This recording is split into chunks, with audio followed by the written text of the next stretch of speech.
Today we will continue to read our new book, Giant Squid Searching for a Sea Monster. Let's take a quick look at our objective. We will be able to explain how key details support a main idea. Now, we've talked about this objective a few times this year, but let's review what main idea and key details are. A main idea is what the story is mostly about, and a key detail is important information. So we will be able to explain how important information is able to support the main idea. In order to do our objective, we need to read our book, Giant Squid Searching for a Sea Monster. Remember that our new book is nonfiction and informational. It talks about real life people and events, and it gives us information that will teach us about giant squids. Before we jump into some new pages, let's review what we read last week. People used to think that the giant squid was a monster called the Kraken. Whaling captains started to notice scars on the whales they caught, which made them wonder what was big enough to fight them. We also read that birds' beaks covered in ambergris were found inside the whale's stomach. We read that fishermen and whaling captains discovered that the whales were being attacked by something like a huge squid, and sometimes giant squids wash ashore. We're getting ready to read, but before we read, let's review our thinking jobs. Your first job is to look and listen to the words that Ms. Morales will be reading, and your second thinking job is to notice if we are learning about someone or something. There are a few vocabulary words that will be very important for us to know before we read. We will be seeing these words in our text today. The very first word is autopsy. Autopsy is right here. And autopsy is an examination of a dead body. So when people or animals pass away, they do an autopsy, which is an examination of the dead body to find out why they passed away. The second vocabulary word for today is specimen. In medicine, this is a sample of tissue or bodily fluid, and they use it for analysis, and that means tests. And the last vocabulary word we will be reading today in our text is bioluminescent. That means that they make their own lights, kind of like a jellyfish. Now that you are ready to go for our next few pages, it is time to read our book. What autopsies reveal? In all of recorded history, fewer than 500 specimens of giant squid have ever been found.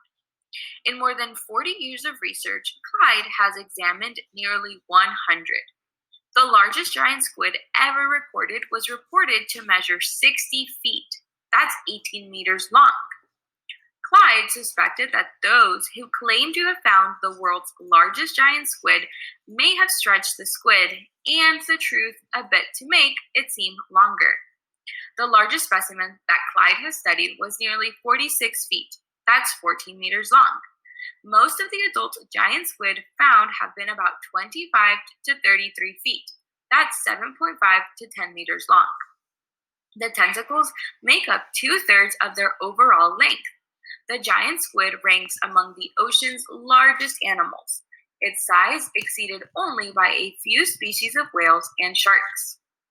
Take a closer look at the photograph here, and now let's read the caption. Clyde Roper, top, and Michael Sweeney examined a large giant squid that had been caught in a fisherman's net off New Zealand. Let's pause there and write a gist. Remember that a gist is a short retelling of the story. In page 22, we read that Clyde Roper studied many giant squid that he found. Let's keep reading. Take a closer look at the photograph here, and now let's read the captions to see what it's about. Clyde checks to see how his 6-foot, or 183 centimeter, frame measures up next to the mantle of a giant squid.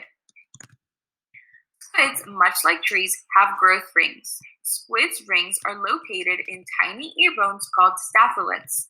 They are called daily rings because a new ring is laid down each day.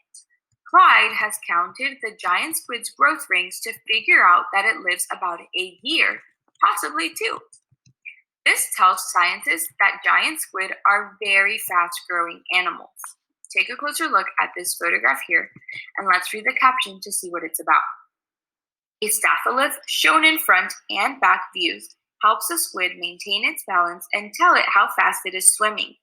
Circular rings in staphylococcus can be used to estimate a squid's age. That means we use staphylococcus to see how old giant squids are. Now look at this photograph, and let's read the caption to see what it's about. A staphylococcus was cut into very thin slices to be viewed under a microscope. Each dark and light band represents 1 day's growth. Let's pause there and talk about the gist for what we just read. Studying their ear bones, Clyde learned that they live to be 1 to 2 years old. That means giant squids grow really big, really fast. Let's keep reading. The adult giant squid's eyes, its most remarkable feature, are the size of car headlights. How do they penetrate the permanent darkness of the deep sea to find their prey? How far can giant squids see? Clyde wanted to answer these questions, and many more. Clyde talked with deep sea fishermen who had caught giant squid in their fishing nets. He examined bodies of squid that had washed up on shore, but dead or dying specimens couldn't answer the one big question that haunted Clyde. How does a giant squid behave in its natural habitat?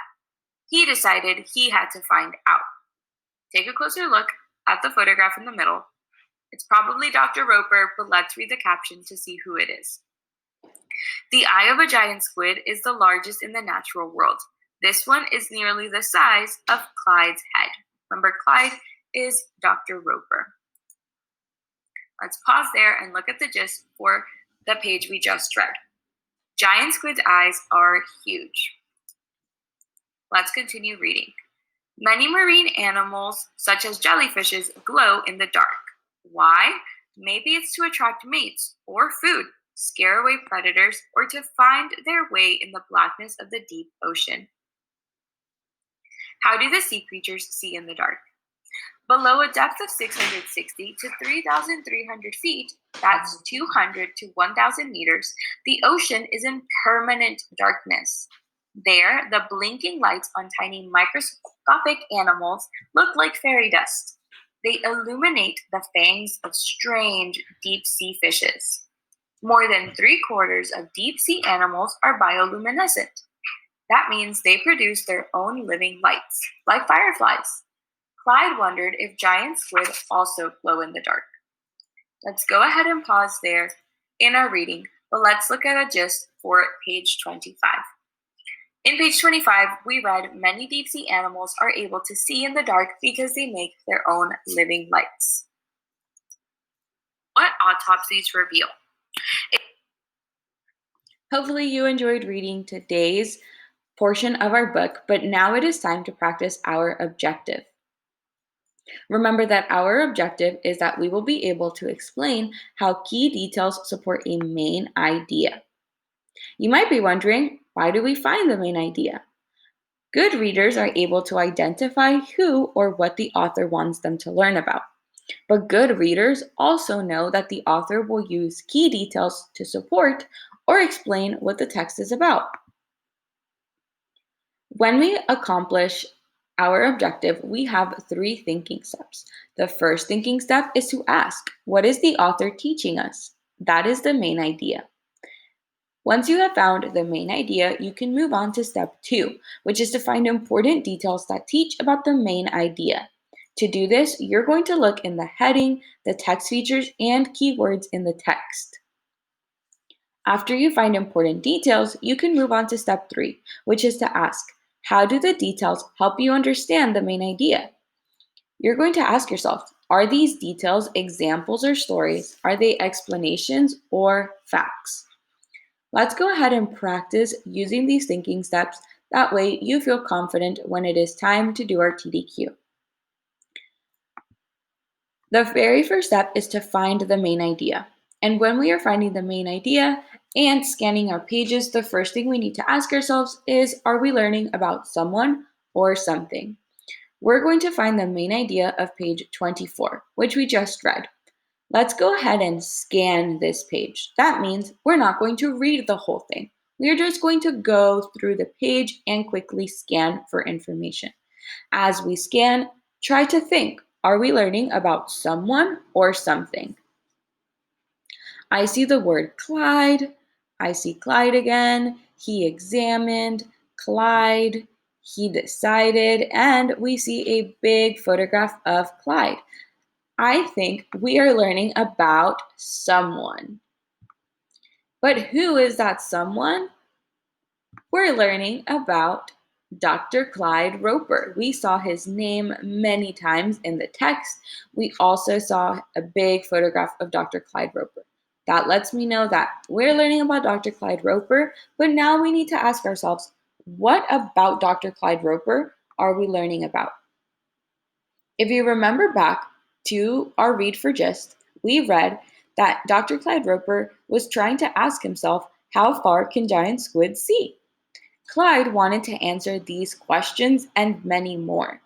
This lets me know that Dr. Clyde Roper that we are learning about Dr. Roper wanting to answer questions about giant squids. We see it right here in our text. Now I'm going to ask you, what is the main idea of pages 24 to 25? Is it A, Dr. Roper had many questions about giant squid, or B, Dr. Roper knows how giant squid can see? Hopefully, you chose answer choice A. Dr. Roper had many questions about giant squid. Remember, we see it stated right here. Clyde wanted to answer these questions and many more, and the rest of the page is all different types of questions that Dr. Clyde Roper had about giant squid.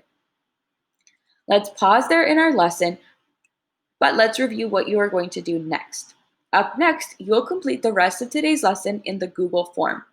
You can find your Google form in the assignment for today. Once you get to your Google form, you have three things you need to complete.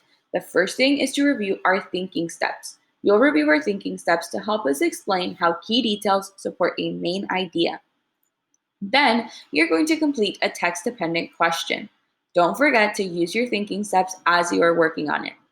And lastly, you will complete your exit ticket. In your exit ticket, you have 2 multiple choice questions to explain how a key detail supports the main idea of a section of giant squid.